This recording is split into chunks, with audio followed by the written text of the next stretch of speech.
오히려 지금 시기도 주식으로 돈 벌 수 있는 준비를 할 수 있는 시기이지 않나. 부의 격차를 벌릴 수 있을 만한 절호의 기회입니다. 이게 혹시라도 문제가 터진다면 그때는 주식을 팔아야 된다. 트럼프라는 작자는 예전 1기 때에도 금리를 인상함에도 불구하고 어디에 투자를 확실하게 몰아줬냐면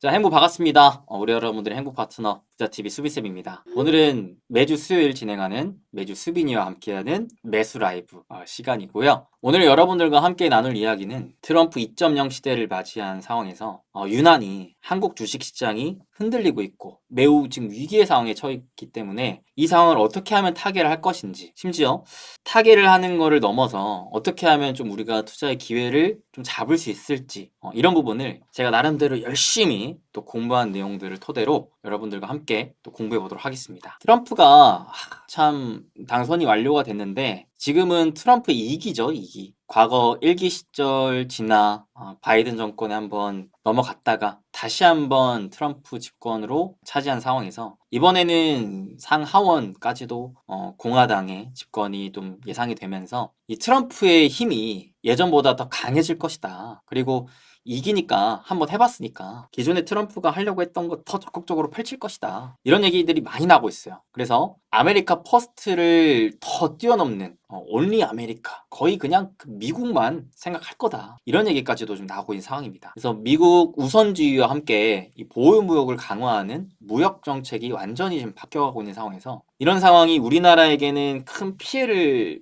입히는 게 아니냐. 왜? 우리나라의 또 메인 산업들이 또 미국으로 수출하면서 돈을 또 많이 벌었는데 이런 것들에 혹시라도 규제가 들어간다면 이라는 물음표. 또 우리나라가 수출이 미국뿐만 아니라 중국 쪽으로 비중이 큰데 그 중국과의 분쟁이 더 강화돼서 중국의 경제를 완전히 그냥 짓눌러 버린다면 우리나라 수출 어떡하냐. 그러니까 메인 수출국 하나를 또 잃어버릴 수가 있는 리스크까지 있기 때문에 여기에 또 만약에 미국과 중국이 분쟁을 한다면 북한까지도 같이 가세해서 한국 지정학적 리스크까지도 작용이 되며 이게 진짜 한국에 남아있는 게 맞냐, 한국에 투자하는 게 맞냐. 점점 많은 투자자분들께서 한국 주식시장뿐만 아니라 한국의 경제, 한국의 국가 안보까지도 많이 걱정을 하고 있는 상황입니다. 이런 게 주식시장에 다 온전히 반영이 되고 있죠. 그래서 코스피가 코스닥이 연이어 하락이 줄줄줄줄 나오고 있는 상황인데요. 이런 상황에서 우리는 어떻게 좀 대처를 해 나가야 될지 한번 자료를 통해서 차근차근 보도록 하겠습니다. 사실 제가 이 트럼프 당선 전에 이런 얘기들을 몇 차례 했던 적이 있었어요. 영상을 통해서. 미국 대선을 앞두고 시장의 변동성이 커진다. 그래서 단기적인 조정 이후로는 증시의 완만한 상승을 기대한다. 왜? 지금은 금리 인하 시대이기 때문에. 그러니까 단기적으로는 무리할 필요가 없고 오히려 이 단기 시장의 조정을 매수의 기회로 여기실 거라면 주도주에 집중하는 게 좋겠다라는 표현을 써드렸는데요. 이 부분에 대해서 오늘 좀 더 디테일하게 얘기를 드릴까 합니다. 우선 시장 먼저 잠깐 볼까요? 자, 코스피 현재 상황이 어떠느냐? 자, 코스피를 저는 두 가지 측면으로 보고 있습니다. 여기서 쭉 하락하던 하락 추세를 지나 쭉 저점과 저점을 이어봤을 때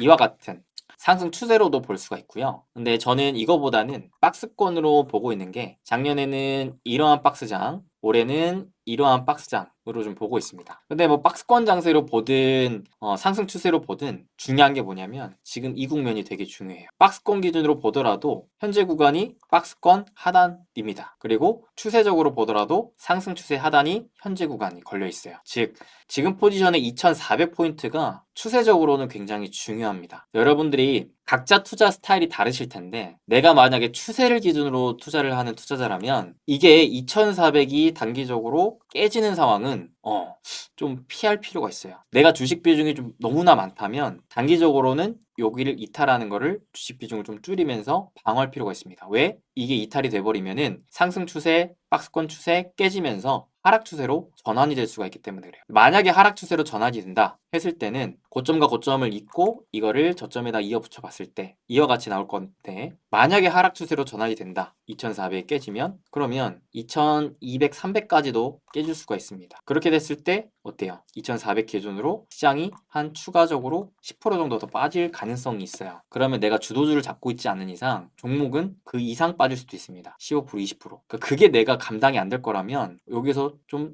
일정 부분 대응이 필요하긴 해요. 근데 내가 호흡을 길게 장기적으로 가져갈 거다. 나는 추세보다도 실제 밸류가 중요하다. 저평가 구문에서 나는 쌀 때 사는 것이 좋다. 라고 하는 사람들은 오히려 이걸 깨는 게 매수의 기회가 될 겁니다. 구분을 지어야 돼요. 똑같은 시장이더라도 누구는 매도, 누구는 매수, 그 기준을 정할 수 있는 입장이 다른 게 내가 단기로 볼 거냐, 장기로 볼 거냐 차이거든요. 단기로 보면은 지금은 되게 지금 위험천만한 상황에 직면해 있는 게 맞아요. 근데 장기로 보면은 이걸 오히려 역용할 수도 있다. 이 부분 이따가 자세하게 또 설명해 드리겠습니다. 근데 그러면 지금 왜 트럼프가 당선된 게 이 시장을 이렇게까지 힘들게 만드느냐? 저의 방송을 항상 보신 분들은 아시죠? 저는 Why, How, What 순서의 분석을 선호합니다. 첫 번째, 어떤 현상이 발생을 했으면 이게 왜 이런 현상이 나타났을까를 고민하는 거예요. 이게 이유가 분명히 서야지 그런 상황에서 내가 어떻게 기준을 잡을 건지가 세워지거든요. 그리고 나면 쉬워요. 내가 어떤 행동을 해야 되겠다. 이어질 수가 있습니다. 첫 번째, 왜 why? 항상 여러분들이 투자를 하실 때에도 의문점을 품고 계시는 게 좋습니다. 시장이 안 좋다, 떨어진다, 트럼프가 당선됐는데 떨어졌다. 아이고 이런 제기랄 욕 막 입 밖으로 나오고 막 욕을 하는 걸 떠나서 물론 이 사람의 마음이 그럴 수 있지만 우리가 투자자의 마음으로는 이게 왜 그런지를 알아야 돼요. 왜 그런지를 알아야 이 힘든 상황이 계속 이어질 건지 아니면 끝나고 좋아질 건지를 구분할 수 있기 때문에 그렇거든요. 제가 생각했을 때 트럼프가 당선이 된 게 우리나라 주식시장을 힘들게 만드는 가장 큰 이유가 결국 트럼프의 정책이 금리를 상승시킬 거다라는 우려 때문이라고 생각합니다. 왜? 트럼프의 메인 정책은 뭔데? 관세를 부과하고요. 감세를 하고요. 이민 통제 정책을 합니다. 이게 다 뭘 자극시키는 정책이냐면 물가를 자극시키는 정책이에요. 다 물가를 끌어올리게끔 만드는 정책입니다. 근데 이게 왜 문제가 되느냐? 물가를 끌어올리면 가뜩이나 우리 코로나 이후로 완전히 초인플레이션 현상을 발생을 했죠. 그래서 그 물가를 잡기 위해서 금리를 지금까지 계속 올려왔었어요. 이제 겨우겨우 금리 올렸던 게 효과가 반영이 되면서 물가가 진정된 상황입니다. 그러니까 이제는 물가보다도 고용을 잡겠다고 하면서 금리를 내리려고 하는 상황이에요. 그죠? 근데 이런 상황에서 트럼프라는 작자 때문에 물가가 높아지면 웬걸 금리 인하하던 거 없어지고 오히려 금리 인상할 수도 있다. 그러면 우리가 겪었던 2022년 증시에 완전히 대세 하락장 요 흐름을 다시금 직면할 수도 있다라는 그 불안감, 우려감 이게 시장에 계속 반영이 되고 있다라고 생각을 합니다. 근데요, 저는 이렇게 생각해요. 지금 트럼프가 정말 대통령의 지휘봉을 잡고 있습니까? 취임이 됐나요? 트럼프가 지금 정책을 딱 내걸고 있나요? 아니죠. 트럼프의 정식 취임은 아직입니다. 근데 우리가 왜 이렇게까지 트럼프에 벌벌 떨까요? 트럼프라는 사람 자체가 워낙 예측 불가능하기 때문에 그래요. 여러분들 아셔야 될 게 주식 투자뿐만 아니라 모든 투자 시장에서는 가장 큰 악재가 바로 이겁니다. 예측 불가능한 거. 불확실한 거죠. 불확실한 거. 가뜩이나 투자엔 정답이 없습니다. 그래서 확실하다고 봐도 손실을 볼 수 있는 게 투자예요. 특히나 주식 투자입니다. 근데 이 사람이 뭘 어떻게 할지 아무리 생각을 해도 예측이 안 돼요. 그러니까 사람들이 뭘 하는 거예요? 투자를 하기가 어려워지는 거예요. 왜? 이 인간이 뭘 할지 모르겠으니까 도통. 가뜩이나 지금 경기도 힘들고 시장도 힘든데 사람들은 또 힘들 때일수록 최악의 상황을 벌어지지도 않을 일을 걱정합니다. 시장이 좋을 때는요, 최고의 판타지를 꿈꿔요. 근데 이게 반대로 이 사람의 마음이 참 간사한 거예요. 이 사람이 예측하기가 어렵기 때문에 이 돈이라는 거는 어디로 가고 있다 지금? 보다 확실한 쪽으로 가고 있다라는 거예요. 보다 확실한 쪽. 대표적으로 뭐가 있을까요? 미국 주식이죠. 그래서 사람들이 한국에 대한 불안감, 우려감이 커지면 커질수록 미국 주식으로 가는 겁니다. 왜? 미국이 경기가 굉장히 탄탄하고 기업들의 실적도 굉장히 빵빵하고 그 다음에 트럼프라는 작자가 이거 하나만큼은 하겠다라고 하는 게 미국 살리겠다 아니에요. 미국 살리겠다. 그러면 그 가뜩이나 금리를 인하하면서 지금 풀어지고 있는 돈들을 미국 경기를 살리기 위해서 아주 그냥 쏟아 붓겠구나. 미국만 한 게 없네. 하면서 가고 있다라고도 볼 수가 있는 것이죠. 그러니까 자연스럽게 환율도 오르죠. 그러니까 돈의 흐름 관점으로 봤을 때 대한민국은 상대적으로 불확실성이 큰 거고 비교적 확실성이 큰 미국으로 가고 있다라는 겁니다. 그러니까 외국인들이 자꾸자꾸 국내 주식을 좀 팔고 떠나고 있죠. 근데 요거를 먼저 한번 봅시다. 이런 현상이 언제까지 갈 거냐. 제가 계속해서 제 개인적으로는 생각하고 기준을 잡은 게 뭐냐면 취임까지예요. 취임까지. 트럼프가 취임될 때까지. 즉 연말 연시 아무리 길어도 내년 초까지입니다. 왜냐면 이제 바이든 대통령 때도 당선이 되기 전부터 애초에 기대감을 갖고 관련 수혜주는 주가가 오르기 시작하다가 당선된 이후로 불을 뿜었거든요. 근데 그게 천년만년 바이든 집권하에 계속 갈 거라고 생각했지만 오산이었죠. 취임이 정확하게 기대감 재료 소멸로 반영이 되면서 단기간 폭락을 맞이합니다. 거의 뭐 마이너스 반토막까지도 단기적으로 나오게 됐어요. 저는 1차적으로는 그렇게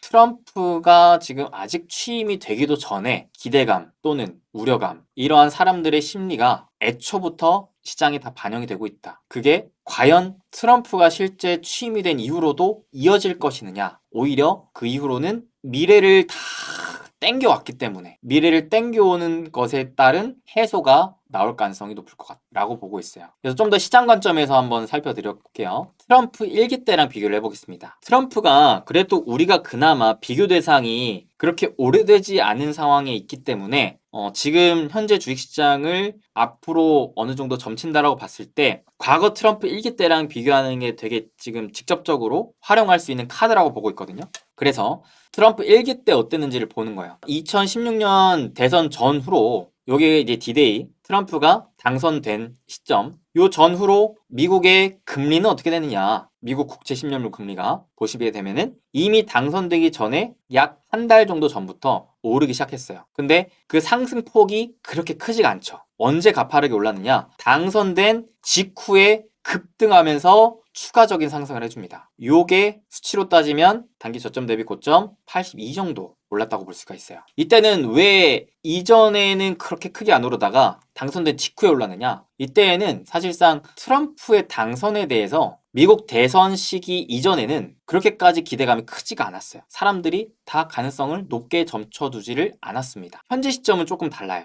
이때가 미국 대선이었습니다. D-Day가 되기도 전에 이미 약 50일도 전부터 국채 금리는 가파르게 뛰기 시작했어요. 왜? 사실상 트럼프와 해리스와의 구도에 있어서 트럼프의 당선 가능성을 이미 미국에서는 다 보고 있었기 때문에 그런 가능성이 다 시장에는 선반영된 거죠. 그래서 대선 전부터 금리도 상승했고요. 그 다음에 주식시장을 보더라도 트럼프 관련 수혜주들이 이미 한 달도 더 전부터 주가가 상승했다라는 것을 우리가 이미 경험을 통해 알고 있습니다. 그러니까 과거랑 좀 다른 거예요. 과거는 미리 예측하지 못했던 게 터진 거고 지금은 예측했던 게 현실이 되고 있는 상황이에요. 그러니까 자 보시면 금리만 보더라도 상식적으로 트럼프 당선이 금리를 끌어올릴 거였으면 과거처럼 당선 이후로 금리가 가파르게 또 치고 올라가야 되지 않았겠습니까? 근데 현실적으로 지금 금리는 어떻죠? 금리는 자 트럼프 대통령이 당선되기 전부터 이미 가파르게 오르다가 오히려 대통령 당선된 이후로는 정체, 안정을 찾고 있어요. 추가적으로 막 급등을 하고 있지 않다라는 소리입니다. 자, 이것만 봤을 때에도 과거랑 좀 다른 느낌이죠. 시장이 애초에 트럼프에 대한 우려감을 미리부터 받고 있었네 라는 생각을 할 수가 있는 겁니다. 근데 저는 개인적으로 대선 이후로 금리의 추가 상승은 제한적일 거라 봤는데 그게 여전히 이어지고 있다라고 보여집니다. 그때랑 지금이랑 또 다른 게 뭐가 있냐면 과거 트럼프 집권 당시에는요. 미국의 기준금리가 요거 옅은 파란색입니다. 트럼프 당선 이후로 계단식으로 금리가 쭉 올랐어요. 이때는 금리 인상기였어요. 금리를 올리는 시기였다. 그러니까 금리 인상과 함께 미국의 10년물 금리가 따라서 올라갑니다. 트럼프 대통령 당선 이후로 급격히 급등했던 단기 급등했던 금리가 좀 안정을 찾는가 싶더니 결국에는 금리 인상 사이클에 따라서 따라 올라갑니다. 지금은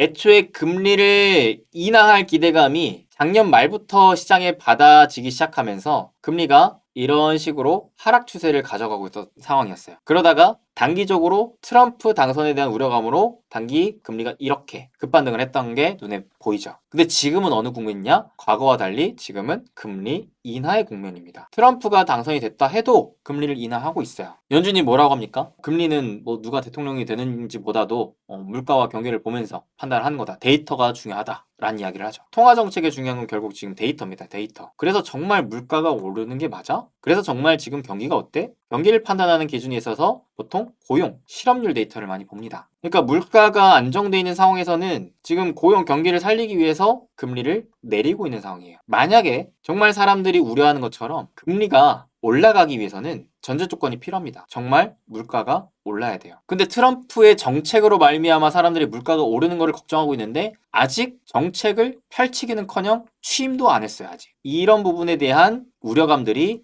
애초에 미국 대통령으로 당선되기 전부터도 반영이 되고 있는 부분이 있다. 이로 인해 금리가 단기적으로 오르고 있더라. 근데 중요한 게 뭐라는 겁니까? 지금은 금리 인하 시대라는 거예요. 지금은. 과거와 다르다라는 거예요. 그렇기 때문에 결국에는 미국의 10년물 국채금리는 시중금리, 즉 기준금리에 따라서 움직입니다. 여기 보면 기준금리가 쭉 오를 때는 국채금리도 쭉 올라요. 기준금리가 떨어질 때는 국채금리도 따라서 내려져 갑니다. 그러다가 기준금리 오를 때 시중금리도 따라 올라가고요. 지금은 기준금리를 인하하는 시대예요. 인하하는 시대. 그러니까 10년물 국채금리도 따라서 내려갈 가능성이 저는 높다라고 보는 겁니다. 최소한 이 시중금리 인하 기조가 깨지는 게 아니라면요. 깨지기 위해서는 뭐가 필요하다? 물가가 정말 올라야 된다. 왜? 파월이 이거를 보고 금리를 결정하기로 했다. 데이터를 중시하니까. 누가 대통령이 돼서 미리부터 선제적으로 오르락 내리락 하는 사람이 아니에요. 만약에 파월이 정말 잘리면 모르겠죠. 근데 파월이라는 사람은 예전부터 어때요? 다 데이터를 보고 판단합니다. 그러니까 저는 데이터를 보고 판단해도 충분히 늦지 않다라고 생각을 하는 거고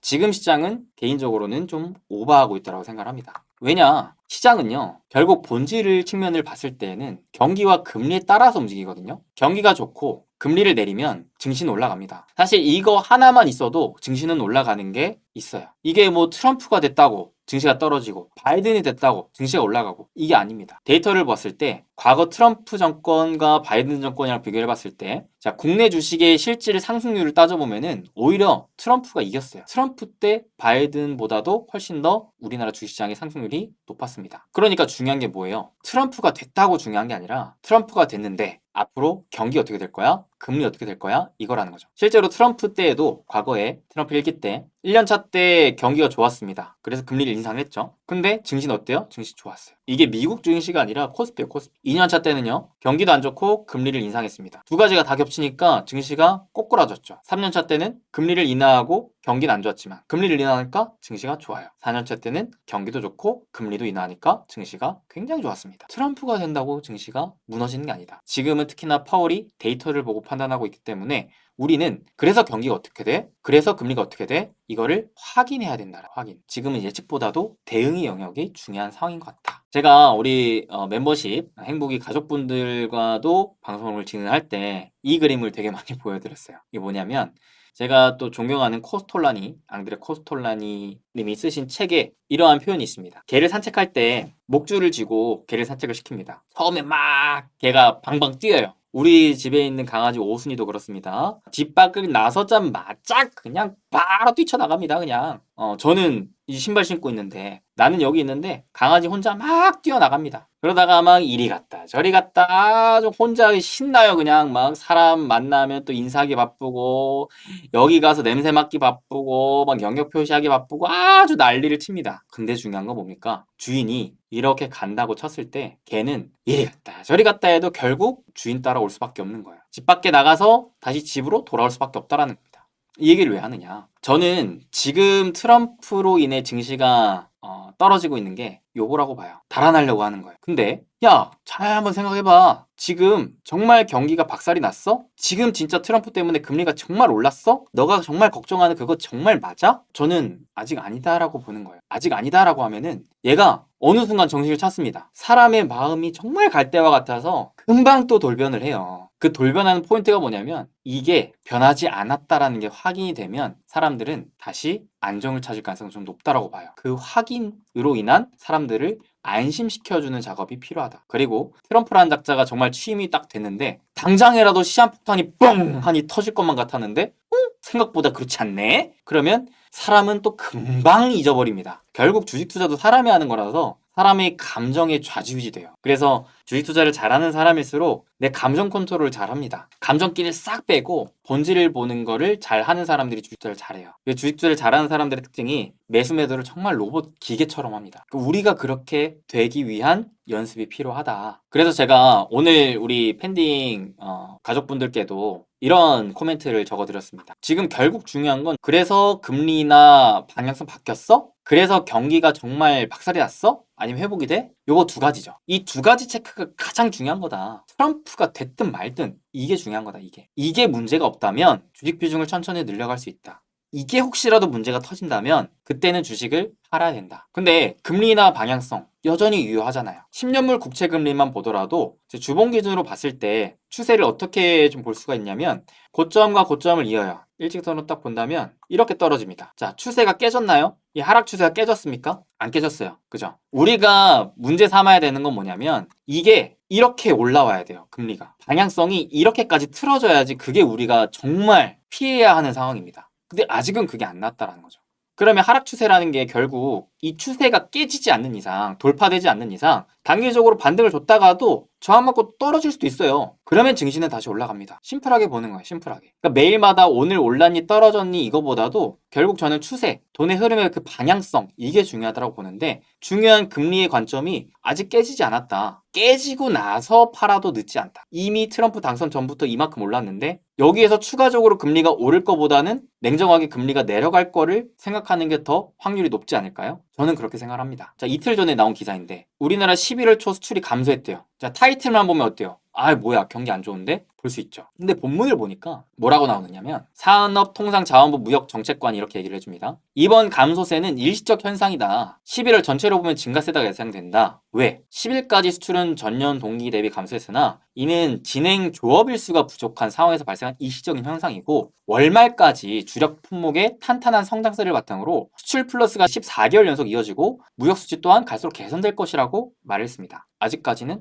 월말까지 경기가 여전히 긍정적일 거라는 얘기를 해주는 거예요. 타이틀만 봤을 때는 헉 할 수 있지만 내용을 보니까 아, 조업일수 때문에 그렇구나. 월말까지 좀 지켜볼 수도 있겠다. 거기다가 지금이 어떤 시기라고 그랬죠? 금리 인하 시기예요. 금리 인하 시기. 우리나라도 인하를 했습니다. 이 주황색이 한국의 기준금리입니다. 기준금리가 이렇게 내려가요. 내려갑니다. 내려갑니다. 자, 내려갑니다. 내려갑니다. 내려갑니다. 내려갑니다. 근데 이 검정색이 경기 지표입니다. 경기 지표. 자, 경기가 어떻게 됐냐? 금리를 내리는 즉시 경기가 좋아지는 게 아니에요. 금리를 내린 이후로 경기는 좋아집니다. 금리를 내리고 나서 경기가 좋아집니다. 금리를 내리고 나서 좋아져요. 시차가 좀 있다라는 거예요. 시차가. 금리를 내리자마자 경기가 좋아지는 건 아니라는 거예요. 지금 경기가 안 좋아질 것 같기 때문에 금리를 인하하기 시작했어요. 이게 바로 금리를 내렸다고 해서 경기가 빡 올라가는 게 아니라는 겁니다. 한 3개월에서 6개월 정도는 필요합니다. 우리나라가 10월에 인하를 했어요. 그러면 그래도 연초까지는 두고 봐야 된다는 거죠. 오히려 연초 이후로는 우리나라 경기가 더 좋아질 수도 있어요. 이 생각을 해볼 수가 있는 거죠. 왜? 지금은 금리 인하 시대이니까. 근데 아까 산업통상자원부에서 말했습니다. 연말까지는 그래도 수출이 좋을 것 같아. 그러니까 최악의 상황을 얘기를 안 했고 아직 데이터가 안 나왔어요. 좀 더 지켜볼 여지는 있다. 다만 이건 있죠. 시차를 두고 경기가 좋아질 게 확인이 되기까지는 시간이 좀 필요해요. 그래서 사람들은 11월, 12월 이 기간이 불안하긴 할 겁니다. 왜? 만약에 확인을 했는데 생각보다 경기가 안 좋으면 놀랄 거거든요. 이후로 좋아지긴 할 거지만 그거는 시차가 필요한 거잖아. 그리고 좋아질지 말지 확신할 순 없잖아. 그래서 연말까지는 시장이 흔들릴 만한 여지는 있다라고 봐요. 경기에 대한 불안감 때문에. 트럼프가 아니라 경기에 대한 불안감 때문에. 다만 시차를 두고 점차 개선될 여지가 충분히 있다. 왜? 금리 인하의 국면이니까. 트럼프 당선 전후로 비교를 해보자고요. 정말 증시가 박살이 나는가? 트럼프가 과거에 당선됐던 1기 때 보겠습니다. 자, 이때는 특히나 당선될 걸 몰랐단 말이에요. 근데 몰랐던 상황에서 당선이 됐습니다. 그러니까 어떻게 되느냐? 이때 당시 미증시 파란색입니다. 파란색이 당선된 직후에 바로 올라가 버립니다. 그러면서 그냥 계속 올라가요. 이때도 미국 주식이 짱이었네. 지금은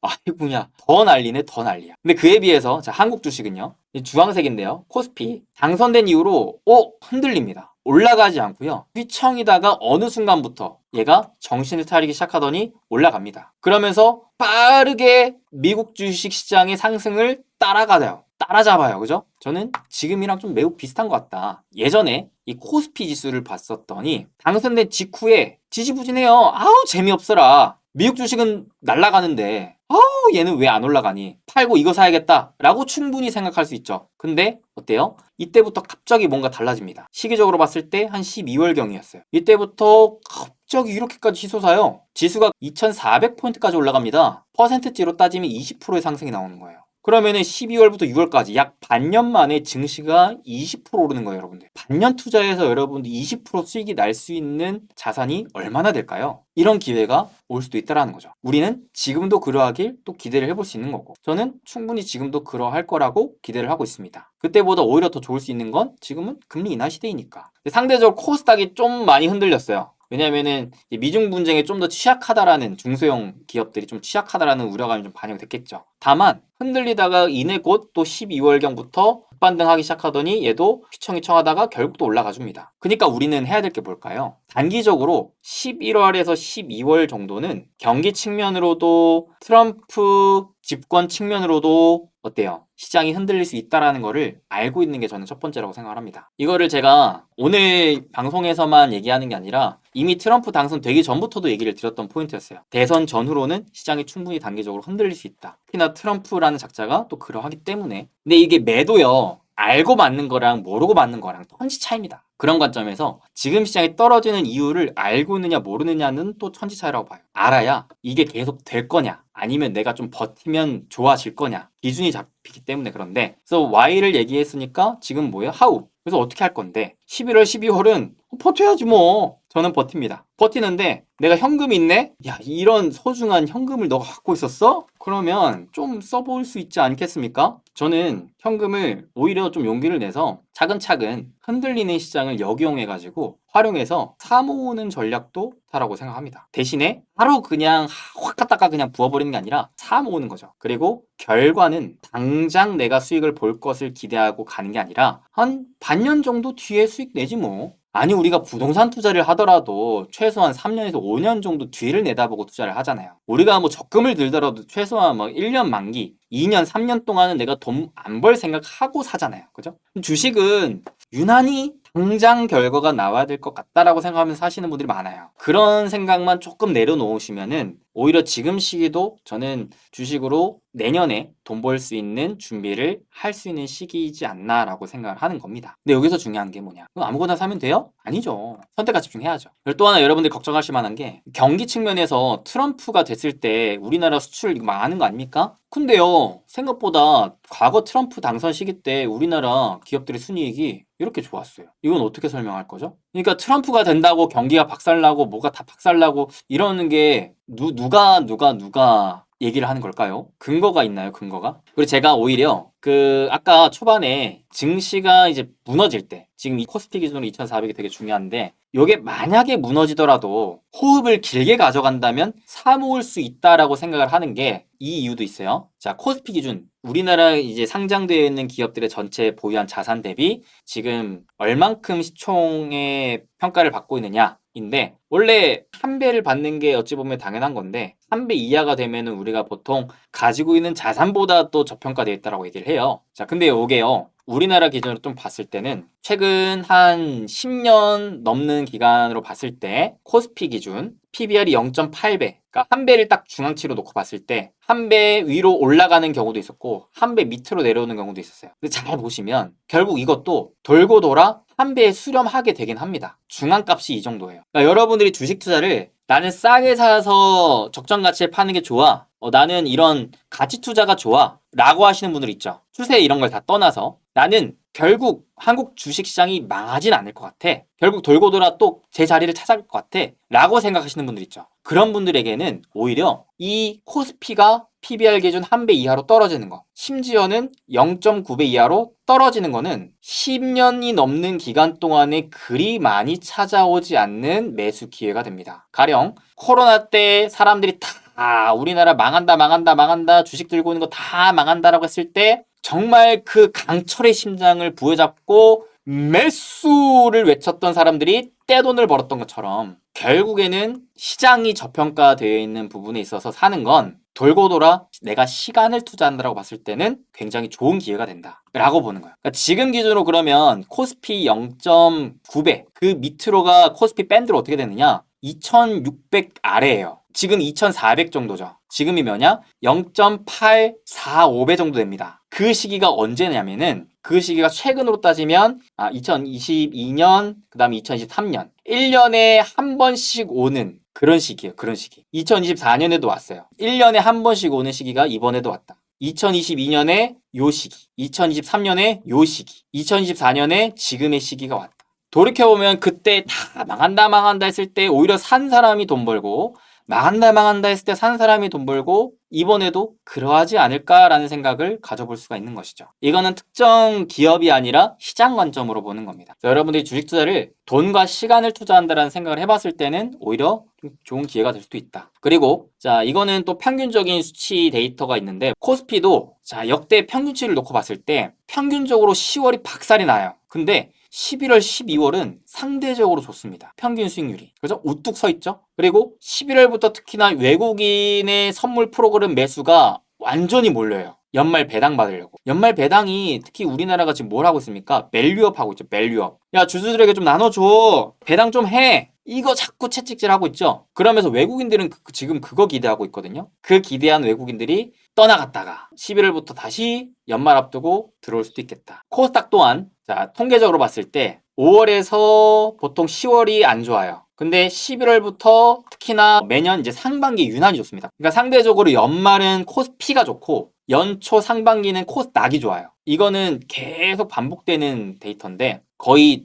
확률이 매우 높아요. 그러니까 뭐 대형주를 사든 중소형주를 사든 11월부터는 차근차근씩 사모으면서 점차 해소될, 그러면서 좀 반등할 만한 시장을 좀 기대할 수 있는 거 아니냐라는 거죠. 지금은 한 반년 정도의 텀을 놓고 투자 전략을 세우는 게 가장 이상적인 시나리오라고 생각을 합니다. 코스닥이 또 신기한 자료가 있어요. 2년 연속 부진한 적이 없습니다. 2020년 이후로 보시면 아무리 증시가 박살이 나도 다음 연도에는 올라요. 증시가 박살이 나도 다음 연도엔 괜찮습니다. 박살이 나도 다음 연도에, 박살 나고 다음 연도에, 박살 나고 다음 연도엔 다 좋아요. 자, 올해 만약에 최악의 상황에 박살이 난다고 쳤을 때 우리는 내년을 결승점으로 놓고 보자. 올해 주식으로 돈을 왕창 벌어야지라는 생각은 잠깐 내려놓고 올해는 좀 사 모으고 농사 관점으로는 씨를 뿌린다라는 생각을 하고 수학은 내년에 하자. 이런 생각이 좀 더 나은 상황이 아닌가. 그러니까 이게 제가 생각하는 나름대로 투자 전략입니다. 정리를 하자면 지금 시장이 흔들리는 가장 큰 이유, 트럼프 때문에 시장이 불안감으로 인해서 흔들리고 있는 여지가 크다. 근데 트럼프라는 작자가 정말 한국 증시를 박살낼 만한 인물이느냐?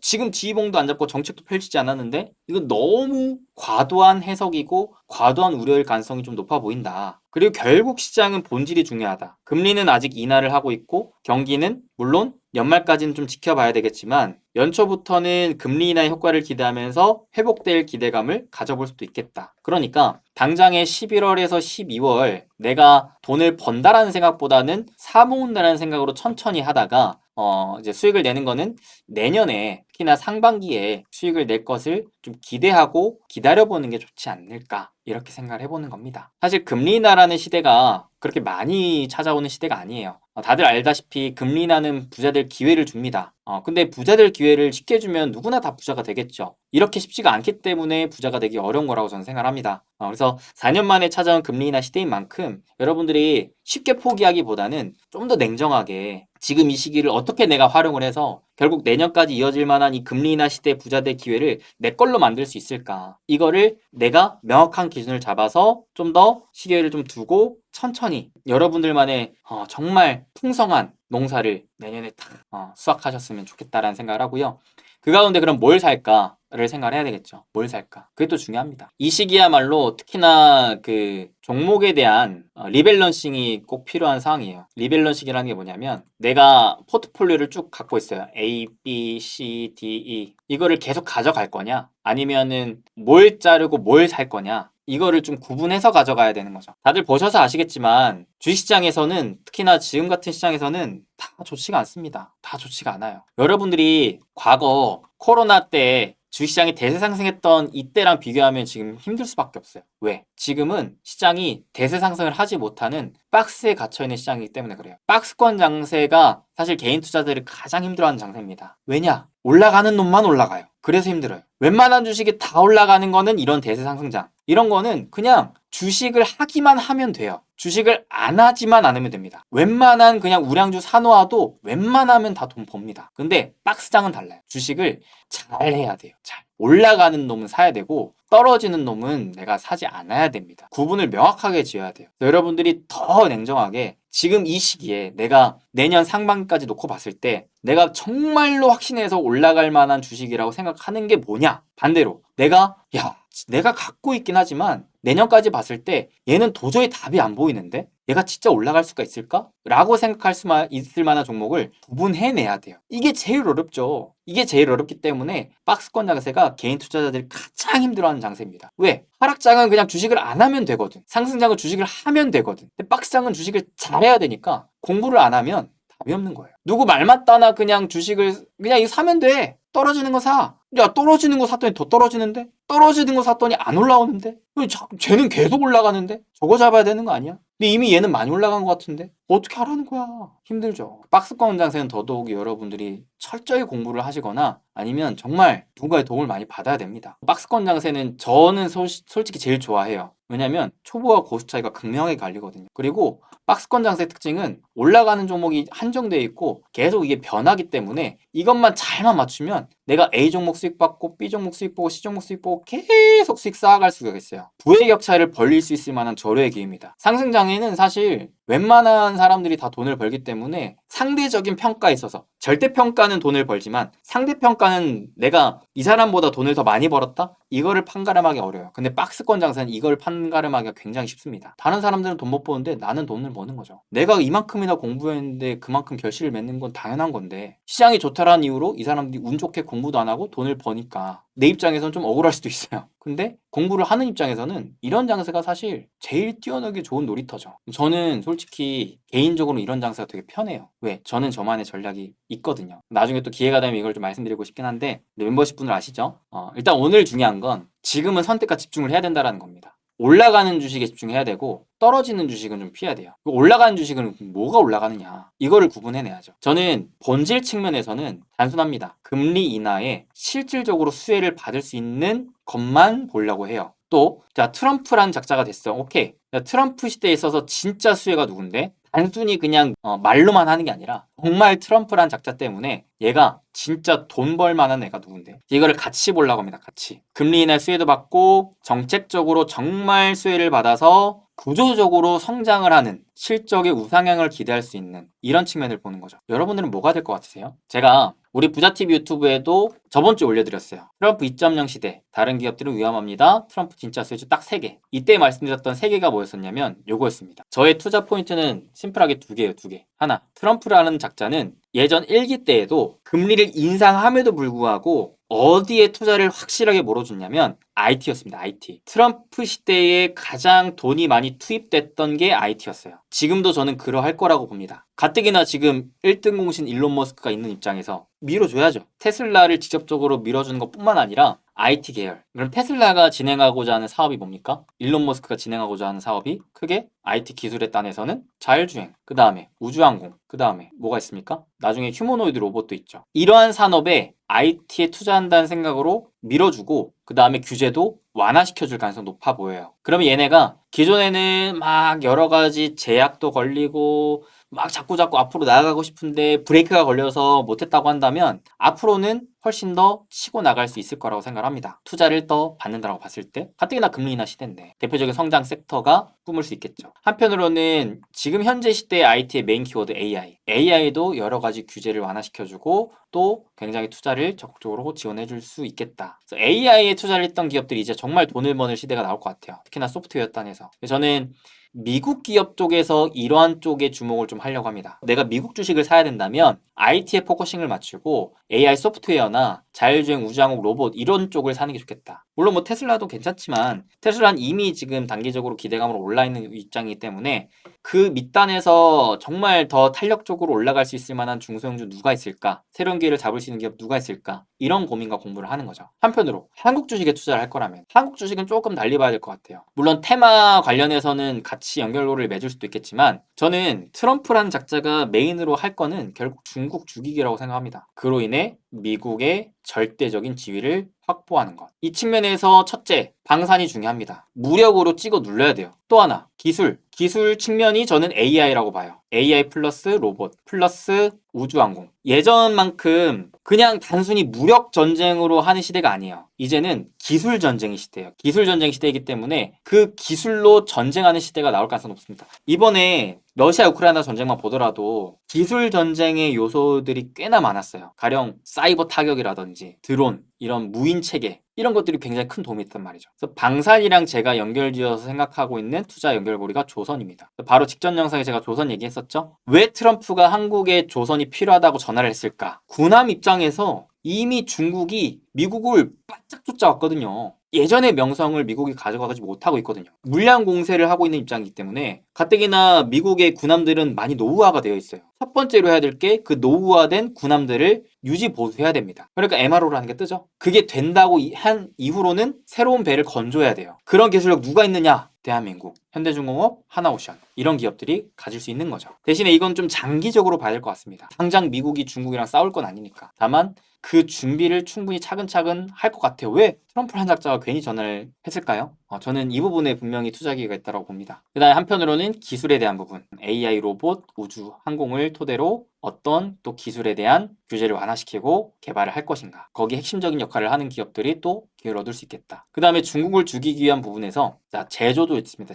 제조단은 원래 중국이 전 세계 공장이었죠. 근데 그거를 미국이 가져오고 싶어요. 우리가 다 기술도 우리 거, 생산도 우리가 알아서. 그러니까 이거를 하려고 하기 때문에 물가에 대한 불안 요소가 있는 거죠. 왜? 미국 땅덩어리, 미국 인건비 다 돈이 얼만데 기존에 싸던 거 하다가 비싼 거로 넘어가면은 자연스럽게 물가 오르죠. 그래서 트럼프가 하려고 하는 게 에너지라도 싸게 하자라는 거예요. 에너지라도. 그러니까 화석연료 다시 쓰겠다 이러고 있는 거고. 그 외에 저는 AI 로봇 또한 인력을 대체하기 위한 용도로도 충분히 활용할 수 있다. 그래서 비싼 인건비를 이걸로 대체해서 물가를 잡는 거죠. 그래서 여러모로 이게 중요합니다. 제조단에서 우리나라한테 요청할 수 있는 게 뭐가 있을까? 그게 저는 제약바이오라고 봅니다. 제약바이오.